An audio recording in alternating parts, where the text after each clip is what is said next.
اس لاہور شہر کو جو زندہ دلانے لاہور کا لقب ملا ہے یہ بسنت کی وجہ سے ہی ملا ہے۔ بسنت پہ پابندی لگنے میں آپ کو کس کا قصور نظر آتا ہے، ہم جو عام شہری ہیں یا پھر کوئی اور ریزن ہے؟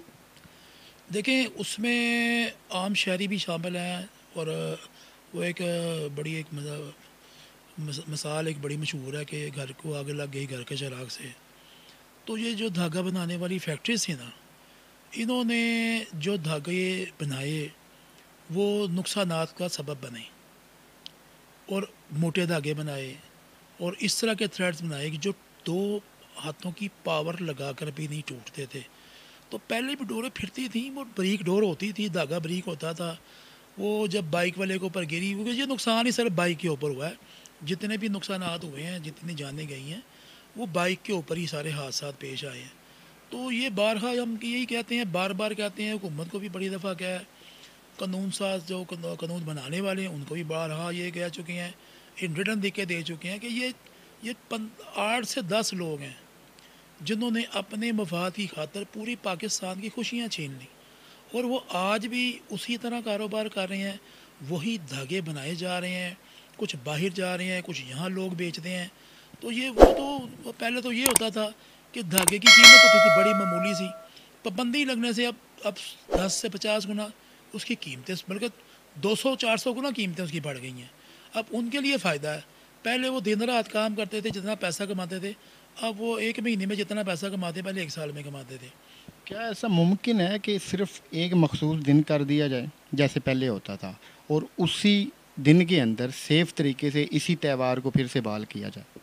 دیکھیں کرنے کو تو سب کچھ ہو سکتا ہے، کہ آپ کو یاد ہوگا، بلکہ آپ چھوٹے ہوں گے، کہ پہلے ہمارے وقت میں یہ تھا کہ اسکوٹر کے آگے شیشہ لگا ہوتا تھا، پلاسٹک کا ایک انہوں نے اسکرین لگائی ہوتی، بیچ میں شیشے کی اسکرین ہوتی تھی سیفٹی کے لیے۔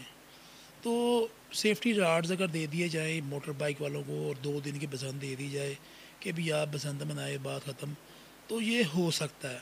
لیکن اس کے لیے حکومت کو پین لینے کی ضرورت ہے، اور سب سے بڑی بات میں پھر کہہ رہا ہوں کہ جو دھاگے بنانے کی فیکٹری ہیں وہ میں بتانے کے لیے تیار ہوں، کہاں بناتے ہیں، کیا کرتے ہیں، اور وہ کون سے لوگ ہیں جو جو لوگوں کی خوشیوں کے ڈاکو ہیں، اور وہ مال بٹورنے کے لیے، اپنی جیبیں بھرنے کے لیے، انہوں نے بہت سارے لوگوں کا روزگار جو ہے وہ انہوں نے ہڑپ کر لیا۔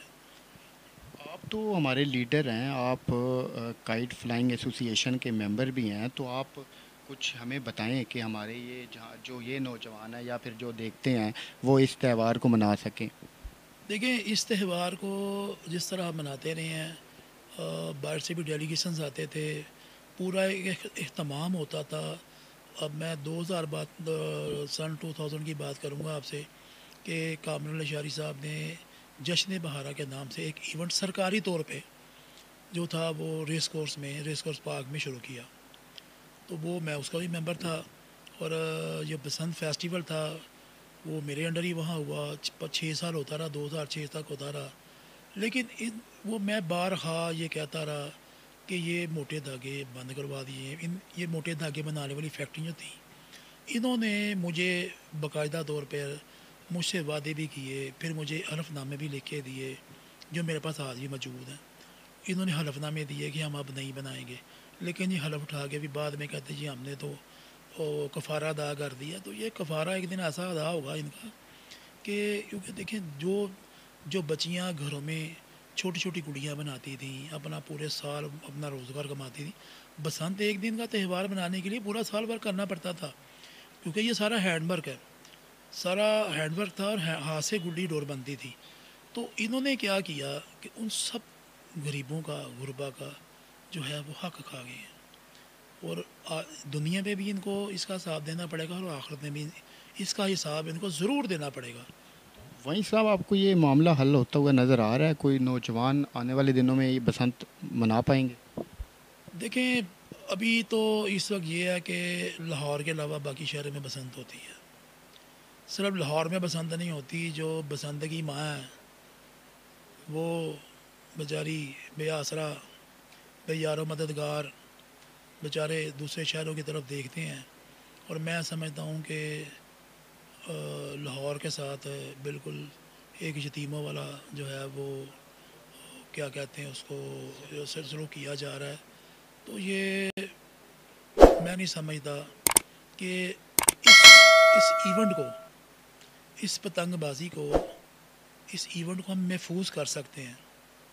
سب کچھ ہو سکتا ہے، ہر چیز ممکن ہے، کوئی چیز ناممکن نہیں ہے۔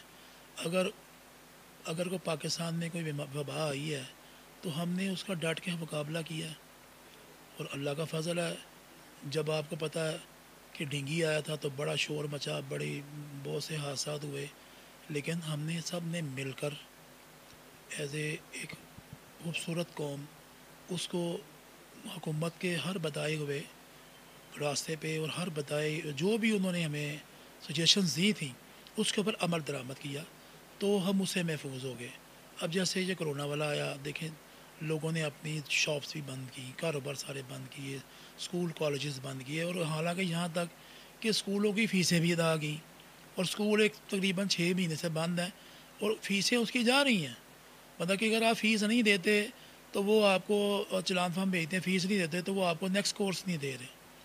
مطلب کہ آپ تو ہمارے لیڈر ہیں، آپ ہی کچھ کریں ہم یہاں پہ بسنت منا سکیں۔ تینوں کیویں جان گے باہر شیخو پورے یا خوشاب یا کیویں بسنت اتنے جا کے منان گے؟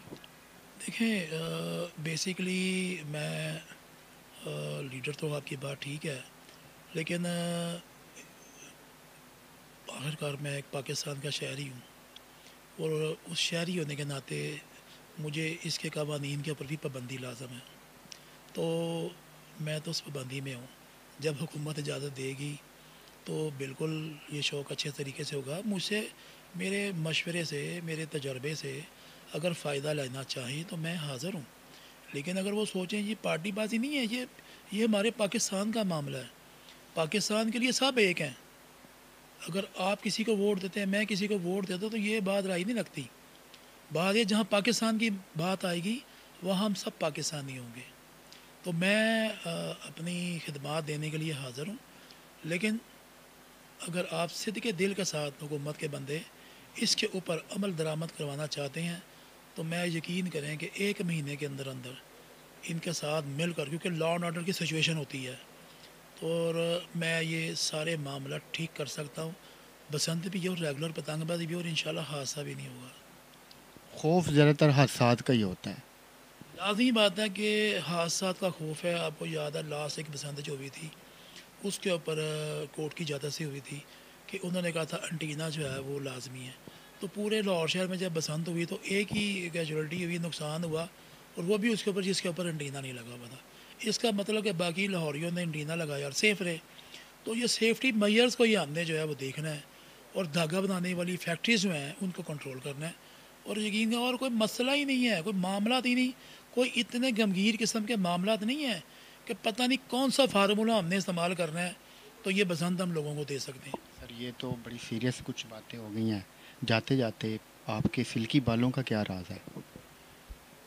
دیکھیں یہ بھی قدرت کی طرف سے تحفہ ہے، اور بہت سارے دوست پوچھتے ہیں کہ یار آپ کون سا شیمپو استعمال کرتے ہیں یا کون سا یہ کیا کرتے ہیں، کیا لگاتے ہیں بالوں کو، تو یقین کریں کہ میں کوئی ایسی خاص چیز نہیں ہاں یہ ہے کہ آئلنگ کرتا ہوں، کیونکہ دیکھیں جب ہم غذا کھاتے ہیں نا تو آپ وہ غذا کھائیں، اگر آپ ولایتی مرغی کھائیں گے تو اس میں بہت ساری بیماریاں ہیں، تھوڑا کھا لیں، اچھا کھا لیں، اس سے آپ کی ہیلتھ بھی ٹھیک رہے گی اور بال بھی ٹھیک رہیں گے۔ بڑا اچھا مشورہ دیا بھائی صاحب نے۔ تو سر اگلی ٹک ٹاک ویڈیو کب آ رہی ہے؟ اگلی ٹک ٹاک ویڈیو تو ابھی آپ یہ کیمرہ بند کریں، آپ اور میں دونوں بھی بنا لیں گے، اس میں تو کوئی دیری نہیں ہے۔ میں یہی چاہتا تھا۔ جی بسم اللہ، ابھی بناتے ہیں۔ سر آپ کا بہت شکریہ۔ یہ تھے جی خواجہ ندیم سعید وائن صاحب، جن کی آپ نے باتیں سنی۔ امید کرتے ہیں آپ کو یہ ساری باتیں پسند آئی ہوں گی۔ تو ملتے ہیں کسی اور ویڈیو کے ساتھ، تب تک اپنا خیال رکھیے گا۔ اللہ حافظ۔